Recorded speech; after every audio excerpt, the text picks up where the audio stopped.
ሰማያት የእግዚአብሔርን ክብር ይናገራሉ። የከዋክብትን ብዛት ይቆጥራል፣ ሁሉንም በየስማቸው ይጠራቸዋል። ከዋክብት በሳይንሳዊ እይታ በከፍተኛ የስበት ኃይል የተጨመቁ ሃይድሮጅንና ሂሊየም ጋዞች የተገነቡ የጋዝ ሉሎች ሆነው በውስጣቸው በሚካሄደው የኒውክሌር ውህደት ወይም ኒውክሌር ፊውዥን ብርሃንና ሙቀትን ያመነጫሉ። ለህይወት አስፈላጊ የሆኑት እንደ ካርበን፣ ናይትሮጅን፣ ኦክሲጅን ያሉ ንጥረ ነገሮችን ወደ ህዋ በመርጨት እንደ ኬሚካል ፋብሪካ ሆነውም ያገለግላሉ። የብርሃንና የኃይል ምንጭ በመሆን በህዋ ውስጥ የስበት ሚዛንን በመጠበቅና ከጥንት ጀምሮ የጉዞ አቅጣጫ መጠቆሚያነትና ለጊዜ መቁጠሪያነት አገልግለዋል።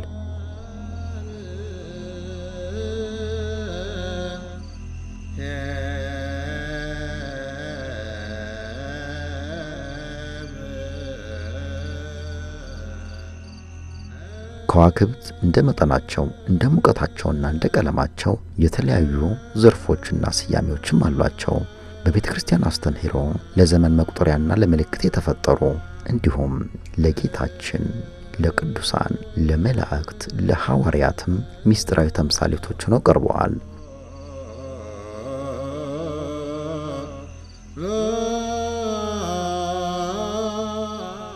በሰማይ ከዋክብትን ስንመለከት ሰማየ ሰማያት የማይወስነውን በቤተልሔም በግርግም የተኛውን የዓለም ብርሃን ደግሞ እናስባለን።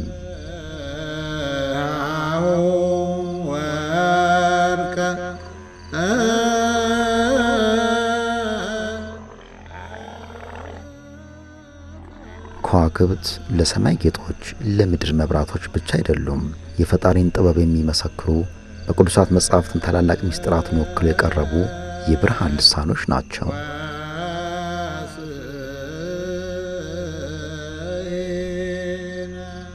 በጠራራ ፀሐይ በቀትር ጊዜ ደምቆ ይታይ ስለነበረው ሕፃኑ ባለበት መጥቶ እስኪቆም ድረስ ዝቅ ስላለው የፀሐይ ብርሃን ሊሸፍነው ስላልቻለው ከሰብአ ሰገል መሪ ኮከብ ጀምረው ስለ ከዋክብት አስተምህሮ ተምሳሌትና ሚስጥራት ሊቃውንተ ቤተ ክርስቲያን ይናገራሉ።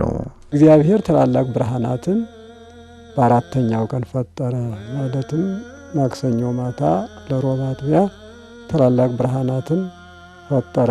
ትልቁ ብርሃን ቀንን ይገዛ ዘንድ፣ የሚያንሰውን ብርሃን ሌሊቱን ከከዋክብት ጋር ይገዛ ዘንድ ወሴሞሙ ውስተ ጠፈረ ሰማይ፣ እነዚህንም ጠፈር በሚባለው ሰማይ ላይ አስቀመጣቸው ይለናል አፈጣጠራቸው።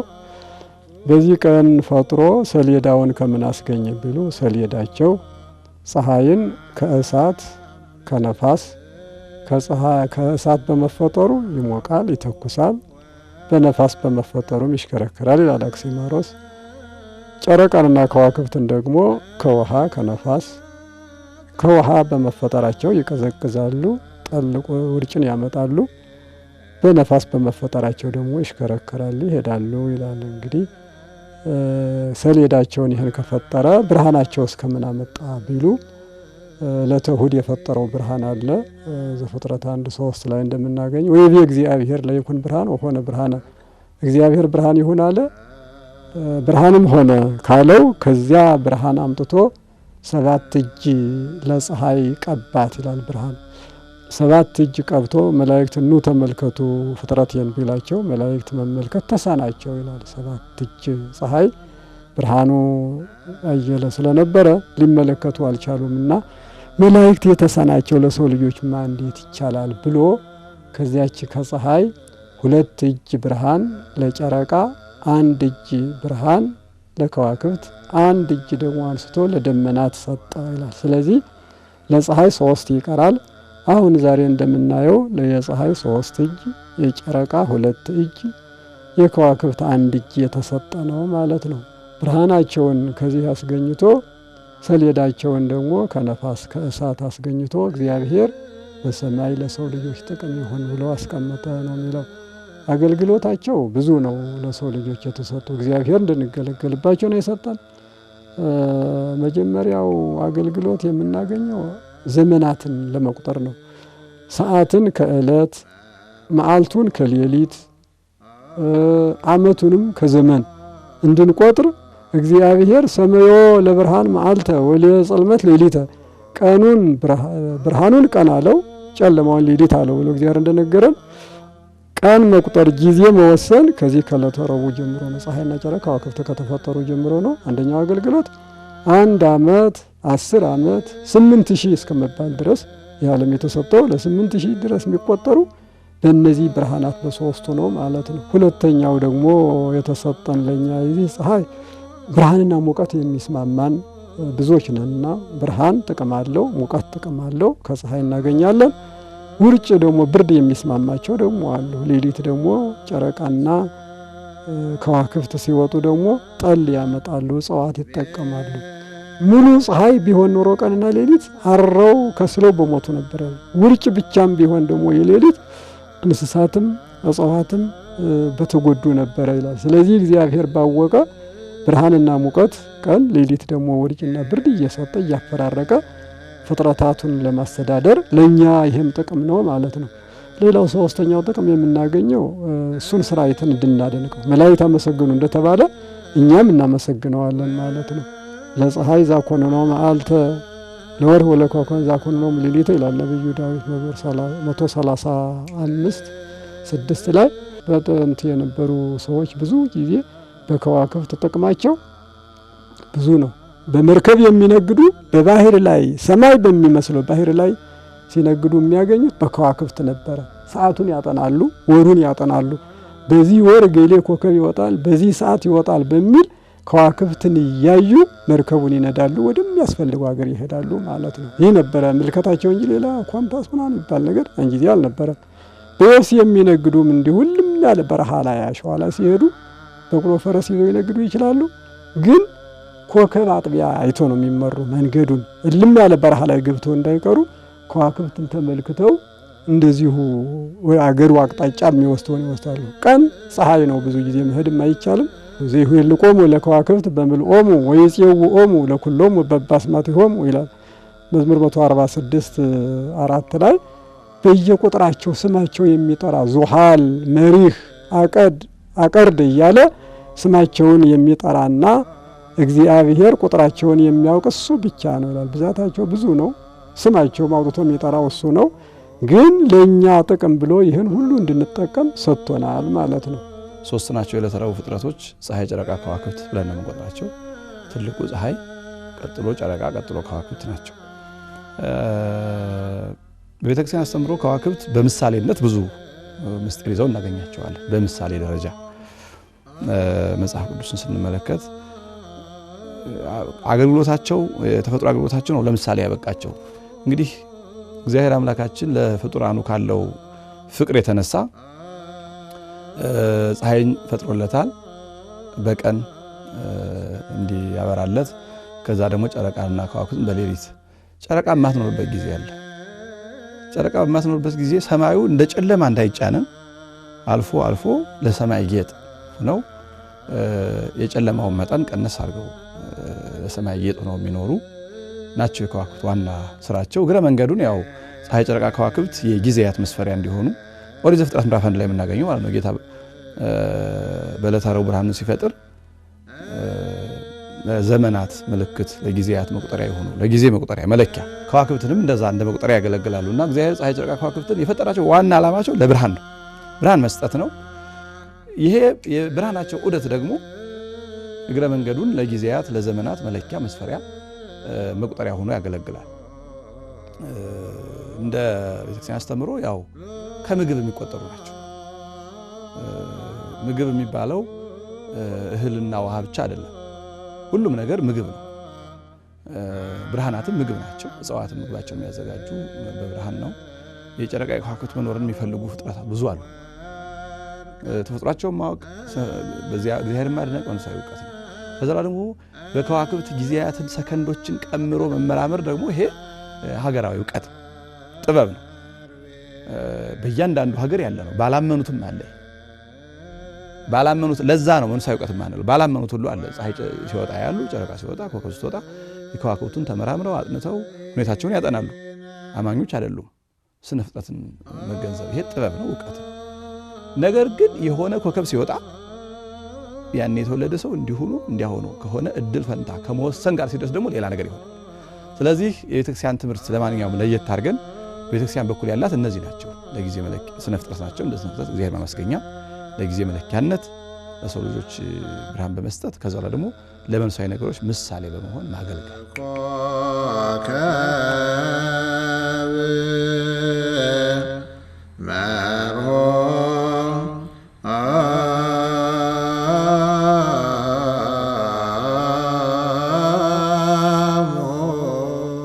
ከዋክብት ምሳሌያቸው ብዙ ነው።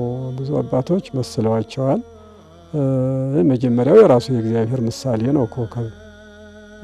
ዘኍልቍ 24:17 ላይ እንደምናገኘው ኮከብ ይሰርቅ እምያዕቆብ ወይትነሣ እምእስራኤል ይላልና በለዓም የተናገረው ነው የጥንቱ።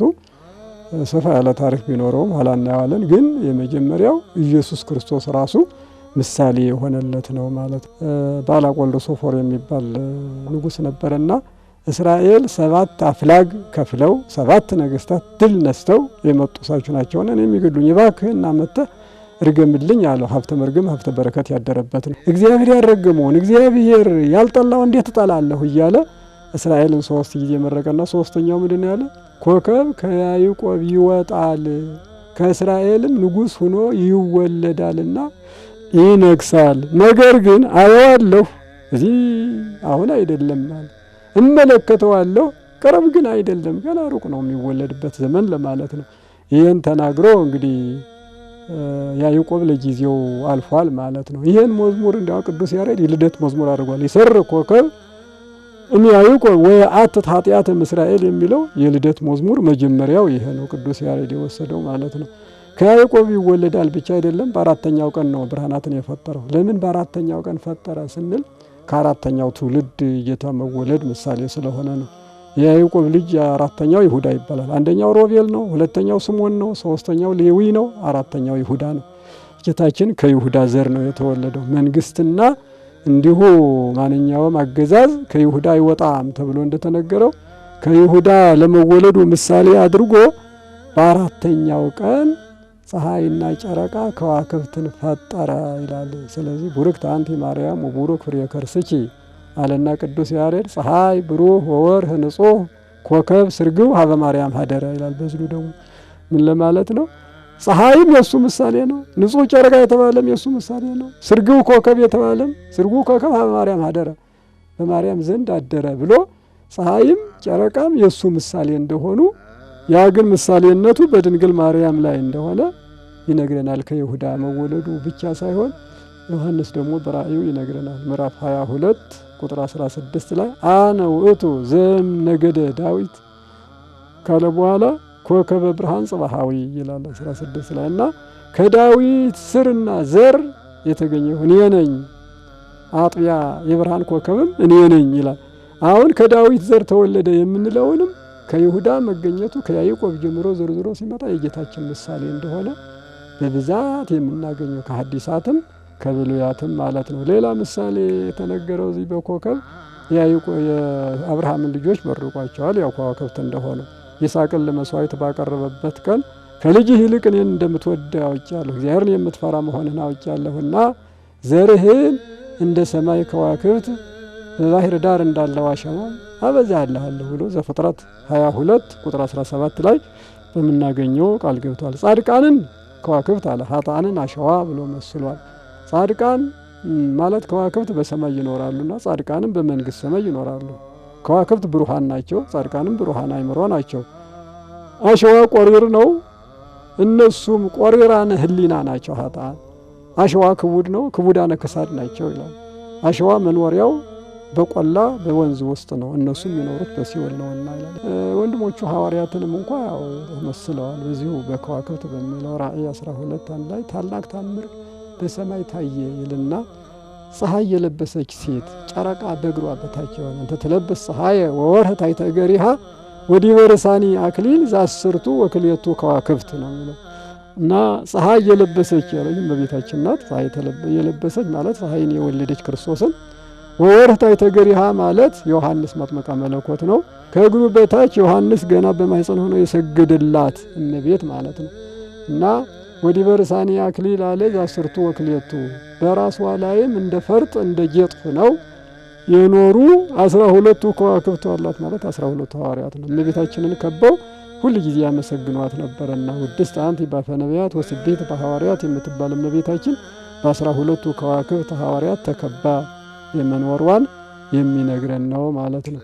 ሐዋርያው ጳውሎስ ደግሞ ይህን ወስዶ የሙታን ትንሣኤ ክብር አድርጎታል። አንደኛ ቆሮንቶስ 15:41 ላይ ካልእ ክብሩ ለፀሐይ ካልእ ክብሩ ለወርህ ካልእ ክብሮሙ ለከዋክብት ይልና ከማሆች የተንስኦተሙ ለምውታን ይህም የፀሐይ ክብሩ ሌላ የጨረቃ ክብሩ ሌላ የከዋክብትም ክብራቸው ሌላ ነው ካለ በኋላ የሙታንም ትንሣኤ ክብር እንደዚሁ የተለያየ ነው።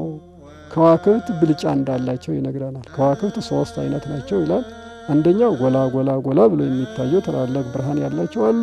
ደግሞ አነስ አነስ ብሎ የሚታዩ አሉ። እንደ ክብራቸው ነው። የቅዱሳን ክብራቸው ነው። የ100 ማዕርገ ክብር ያለው አለ። የ60 ማዕርገ ክብር ያለው አለ። የ30 ማዕርገ ክብር ያላቸው አሉ። ከዋክብትን 3 አይነት ብሎ በዚህ ጎላ ጎላ ብለው የሚታዩትና ደግሞ ትንሽ ብርሃን ያላቸው አሉ ይላል። ይሁዳ ደግሞ በመልእክቱ ቁጥር 13ኛው ላይ ምንድነው የሚለው? ወከመ ከዋክብት ጸልሞታን እሙንቱ። እነዚህ ከላይ ጀምሮ ሲያመጣ ሚካኤል እንኳ ስለ ሙሴ ሥጋ ሲከራከር እግዚአብሔር ይገሥጽህ አለው እንጂ የስድብ ቃል ሊናገር አልወደደም ካለ በኋላ በስልጣናት ላይ ክፋትን የሚናገሩ በስጋቸው ላይ ህልም እየተናገሩ የሚያረክሱ ካለ እነዚህን ከገሰጸ በኋላ እነዚህ ግን እንደተጨለሙ ከዋክብት ናቸው። ወከመ ከዋክብት ጸልሞታን እሙንቱ።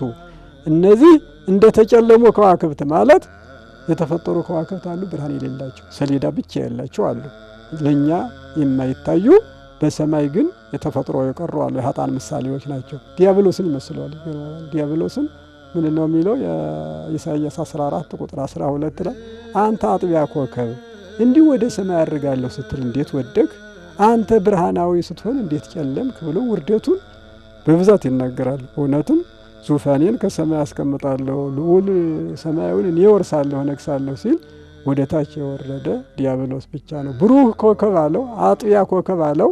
ተፈጥሮ ብሩህ መልአክ ስለነበረ ነው። የጥንተ ተፈጥሮን በማሰብ ልክ ዮሐንስ በራእዩ ቀይ ዘንዶ ይላል። ቀይ ማለቱ ብሩህ መልአክ መኖሩን ለማሳየት ነው።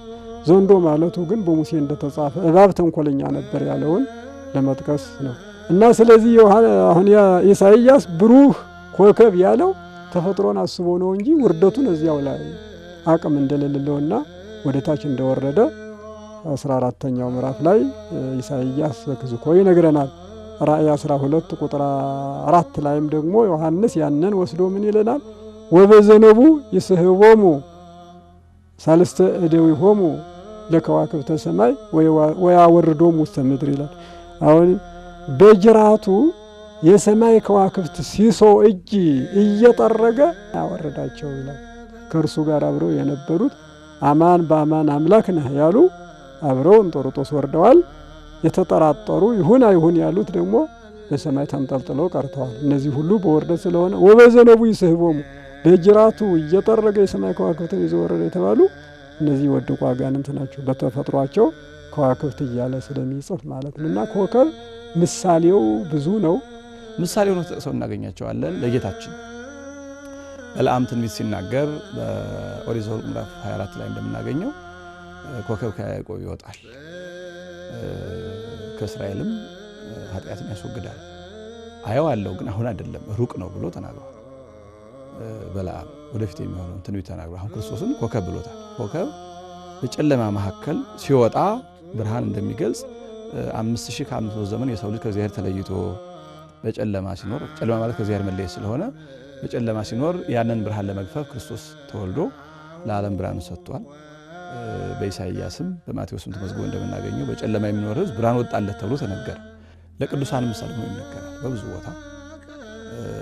ቅዱስ ጳውሎስ በአንደኛ ቆሮንቶስ ምዕራፍ 15 ላይ የፀሐይን የጨረቃ ከዋክብትን ከገለጸ በኋላ የከዋክብት የአንዱ ኮከብ ክብር ከአንዱ ኮከብ ይለያል ይላል። በብርሃን መጠን በክፍለ ብርሃን ስለሚለያዩ ቅዱሳንም በማዕረጋቸው ደረጃቸው ተጋድሏቸው ልዩ ልዩ እንደሆነ ሲገልጽ በከዋክብት መስሎ ይናገራል። ቤተክርስቲያንም ይህንን ብዙ ቅዱሳንን ከዋክብት ኮከብ እያለች ትጠቅሳለች። ነው በተቃራኒ ለዲያብሎስ ኢሳይያስ አንተ የአጥቢያ ኮከብ በልዑል እመሰላለሁ መንበሬንም ከፍ አድርጌ በአርያም እሰቅላለሁ ብለህ ነበር፣ አሁን ግን ወደክ እያለ ይገልጸዋል። ዲያብሎስን በቀጥታ በዚህ መንገድ የሚገልጸው። በራዕየ ዮሐንስ ላይ ደግሞ ጅራት ያለው ኮከብ ተብሎ አሁንም በአጥፊነቱን የሚገልጽ ተጽፎ እናገኛለን።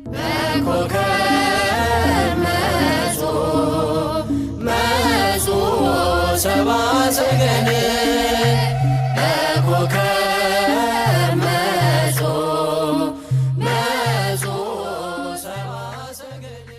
ማቴዎስ ምዕራፍ 2 ቁጥር 3 ላይ እስመ ርኢነ ኮከበ ዚአሁ በምስራቅ ወመጻእነ ከመ ንስግድ ሎቱ የሚል ነው ንባቡ ያለ። በምስራቅ ኮከቡን አይተን ልንሰግድለት መጥተናልና የተወለደው የአይሁድ ንጉሥ ወዴት ነው እያሉ ጠየቁ ይላል። 3 ታላላቅ ነገሥታት ናቸው። ማንቱ፣ ሲማር፣ በዲዳ አስፋው፣ ሜልኩ ይባላሉ። እነዚህ ደግሞ ከበታቻቸው ደግሞ 3 ነገሥታት ያላቸው ናቸው ማለት ነው። 9 አጠቃላይ ወይም ደግሞ በወንጌል ትርጓሜ 12 ይላቸዋል።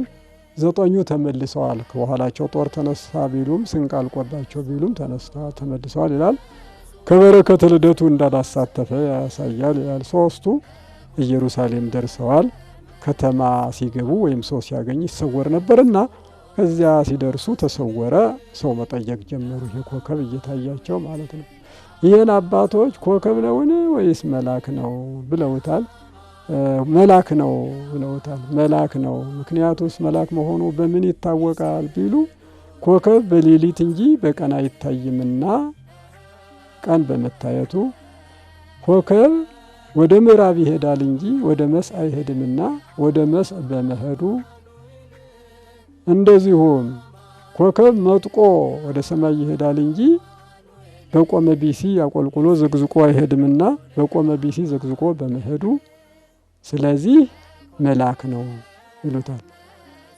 አይ መልአክስ አይደለም ወይም አንድም በሚል በመጽሐፉ ስርዓት በቁሙ በኮከብ ነው፣ ራሱ ኮከብ ነው ይላሉ። ወቆመ መልዕልቴኪ ሀበ ሀሎኪ አንተ ምስለ ሕፃንኪ ነው የሚል አንቺና ልጅሽ ባለበት ትክክል ሲደርስ ቆመ።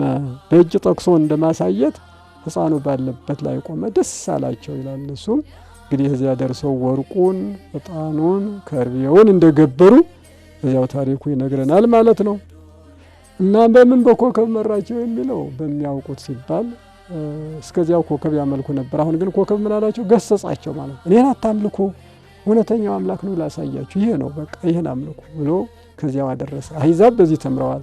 ኮከብ አምጥቶ እሱ የፈጠረውን አምላኩን ስላሳየ አምላካችን ለካ ይህ ነው ብለው አሕዛብ ተረድተው ሆነዋል። እስራኤልም ተምረዋል በዚያ ዕለት ማለት ነው። በአሮን ጥጃ ያመልኩ ነበርና እንዲሁም በሮብዓምም የጥጃ ምስል ያመልኩ ነበረ። በሬ የገዛውን የጌታውን ቤት ያውቃል፣ አህያም መንከበልን ያውቃል፣ እስራኤል ግን አላወቁኝም አልተረዱኝም ብሎ እንደገሰጸ አህያ ማምጣቱ በለዓምን መገሰጹ ነው። በሬ ብሎ ደግሞ እስራኤልን ገሰጸ። እንግዲህ በቁሙ በኮከብ ነው የሚለው ነው። እርግጥ የተለያየ ያለ በድርሳነ ገብርኤል ሰብአ ሰገልን የመራቸው መልአኩ ገብርኤል ነው በኮከብ ተመስሎ ይላል።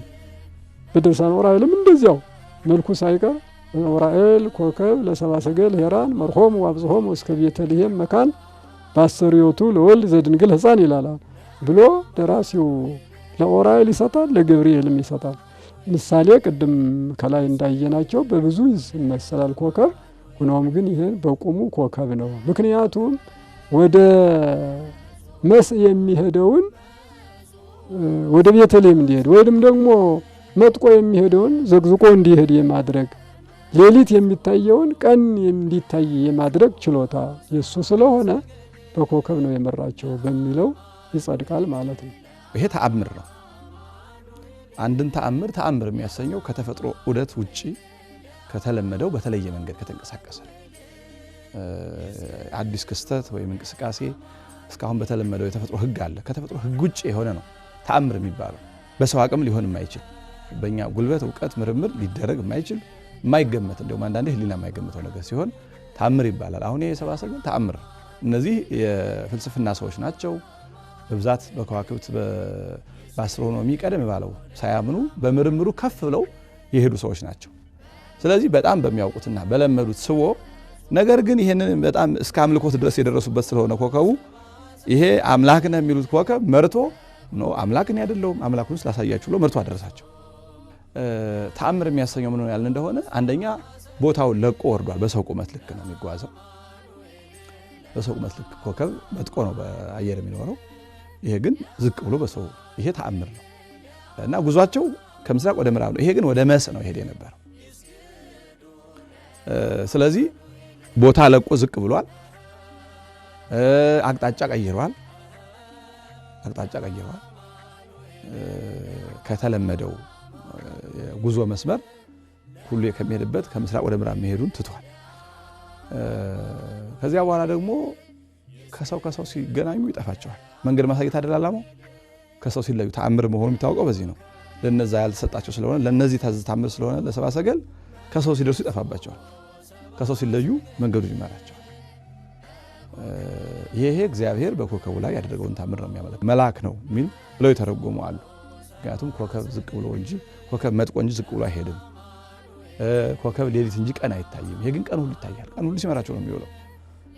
ወደ ምዕራብ እንጂ ወደ መስ አይሄድም። ስለዚህ መልአክ ነው ይሆን ብለው በትርጓሜ የመረመሩ አሉ። ነገር ግን ከዛ በኋላ መልሰው በምንድነው የቋጩት? አይ ይሄስ ከፍ ያለውን ዝቅ ማድረግ፣ ወደ ምስራቅ ሄደው ወደ መስ እንዲሄድ ማድረግ፣ ቀን ሌሊት የሚታየውን ቀን እንዲታይ ማድረግ የፈጣሪ ገንዘብ ስለሆነ ይችላል፣ እሱ በአምላካዊ ጥበቡ አድርጎታል ብለው መተርጉማን የሚያሰሩት። ኮከብ ቆጠራ ቀድሞም ነበረ፣ አሁንም ነበረ። አስቸጋሪ ነው። መጻሕፍት ይገስጻሉ፣ አባቶች ቅዱሳንም እንደዚሁ ያወግዛሉ። ሊቀርና ወይም ደግሞ ፍጻሜ ሊያገኝ ያልቻለ ጉዳይ ነው። ኢሳይያስ 47 ቁጥር 13 ላይ እግዚአብሔር በኢሳይያስ አድሮ ኮከብ የሚቆጥሩትን እንዲሁም ኮከብ የሚመለከቱት በየወሩ ደግሞ ይሄ ይሆናል፣ ይሄ አይሆንም፣ ይደረጋል፣ አይደረግም የሚሉ ብዙዎች እንደነበሩ ኢሳይያስ ኮከብ ቆጣሪዎች ብሎ ከነ አማርኛው ይነግረናል። ሙሴ ይሄን ያወግዘዋል። ያው መጀመሪያ መጽሐፍ ቅዱስ የጻፈው እሱ ነው። ዘዳግም ምዕራፍ 4 ቁጥር 19 ላይ የሰማይ ሰራዊትን በሰማይ ያሉ ፀሐይና ጨረቃን ከዋክብትንም አይተህ ብትሰግድ እነዚህ እግዚአብሔር አምላክ ለአሕዛብ እንዲያበሩ የሰራውን ወይም የፈጠረውን ለሌላ ከንቱ ብታደርግ ወዮልህ ነው። እግዚአብሔር እንድንጠቀም በብርሃናቸው ቅድም እንዳልነው ጥቅማቸውን እንዳየነው ሁሉ ለዚያ እግዚአብሔር ሰጥቶናል እንድንጠቀም። ብታመልክ ለነሱ ብትሰግድ እንጂ ግን ይሄ የማይገባ እግዚአብሔርን ለማት የሚያነሳሳ ስለሆነ እንዳታደርጋቸው ወቅ ተጠንቀቅ ነው የሚለው። ደግሞ ያውቃሉ ማለት አይደለም፣ አያውቁም። ከዋክብት ይቆጥራሉ። 12 ከዋክብት አሉ በየወሩ የሚወጡ መጋቢ፣ አንዱን ወር የሚመግብ ኮከብ አለ። እነዚህ 12ቱን ርዕሶችን መርጠው 3ቱን ለባህሪ እሳት፣ 3ቱን ለባህሪ ነፋስ፣ 3ቱን ለባህሪ ማይ፣ 3ቱን ለባህሪ መሬት ይሰጣሉ። እነዚህ 12 ነው የሚሆኑ። 12ቱን ከዋክብት በእናት ስምና በልጅ ስም ወይም በበሽተኛው ስም ደምረው ሲቆጥሩት ወይ አንደኛው ወር ላይ ነው ወይ ሁለተኛው ወር ነው መሰረት አድርገው ያንን በዚህ ወር በዚህ ቀን ይስማማል፣ እድልህ ነው፣ ጥሩ ነው ይሉታል። በዚህ ቀን በዚህ ወር አይስማማህም፣ ይሄ ቀን እድልህ ክፍልህ አይደለም ብለው ይጠነቁሉታል ማለት ነው። ማወቁ ግን ሙሉ በሙሉ አይደለም፣ ጎደሎ ነው። አንዲት እናት ወደ ጠንቋይ ሄደች ይባላል እና ሄዳ እንዲያው መጽሐፍ ገልጾ ኮከብ ቆጥሮ እንዲያው ለማስመስከር ልጆችሽ 3 ናቸው አላት ይባላል። ኧረ አይደሉም አባ 6 ናቸው እኮ በድርቡ አለ ይባላል። እኮ በድርቡ በምክንያት ነው የሚያውቁት ማለት ነው እንጂ ሙሉ በሙሉ አይደለም። የሷ ልጆች 3 አይደሉም እና ተሳስተዋል። ሆኖም ግን በመላ አውቋል እንድትል ብቻ ነው የሚፈልጉ እና ሌሎችም እንደዚሁ ነው። የማተላያ ዘይዴ ከዋክብት ማውደ ነገስትም ሰዎችን አታሎ ገንዘብ የማግኛ እንጂ እግዚአብሔርን ማምለክ እያለ ቀጥተኛው በዚህ ሌላ በጓዳ አምልኮ ባይድ መፍጠር በከዋክብት ምክንያት ወይም ደግሞ በሌላው ይሄ የማይገባ እግዚአብሔር ከሚጠላው ወይም ማትን ከሚያነሳሳው አንዱ አምልኮ ባይድ ኮከብ ቆጠራ ነው።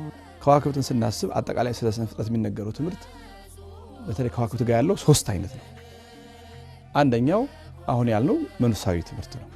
በክርስቶስ ምሳሌ ሆኖ ስነ ፍጥረትነቱ በራሱ እግዚአብሔር ዓለም መፍጠሩ እንዳንድ መንፈሳዊ ትምህርት ነው። ዓለምን እግዚአብሔር ፈጥሯል፣ ከዋክብትንም ሰማይን በከዋክብት አስጊጧል። ቅዱስ ያሬድ በተደጋጋሚ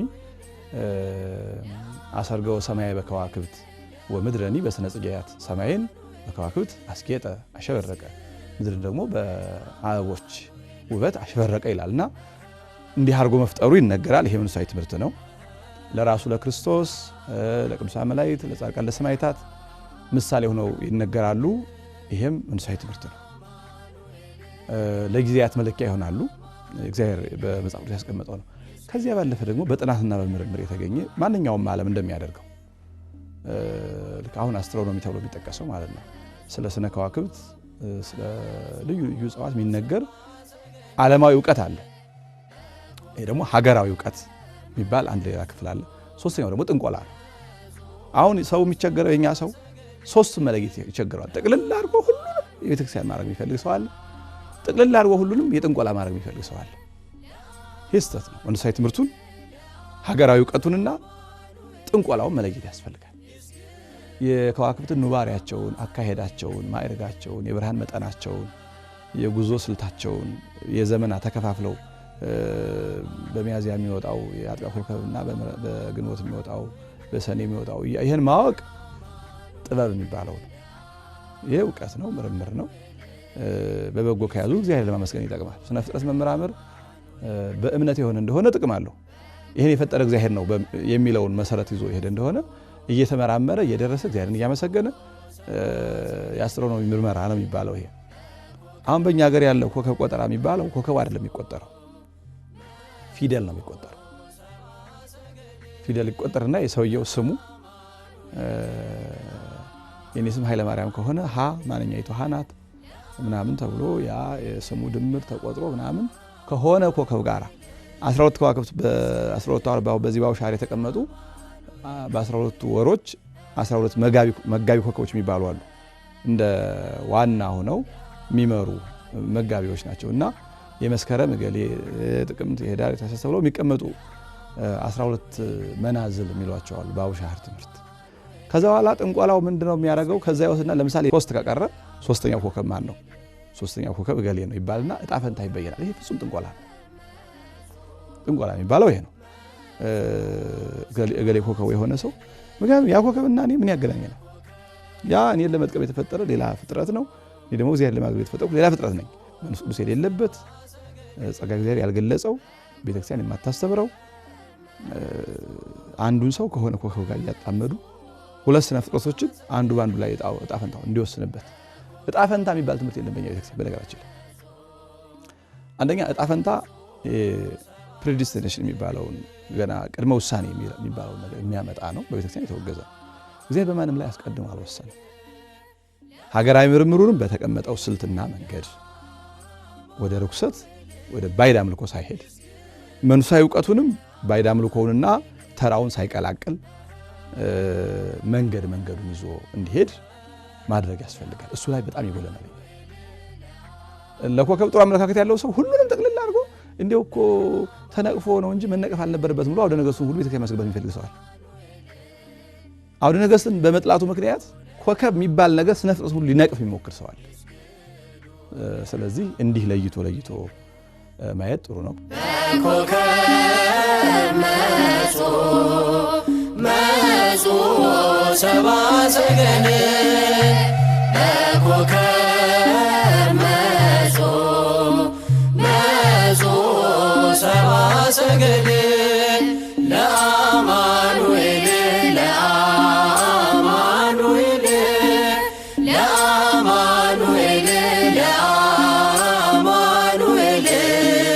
ይስገዱ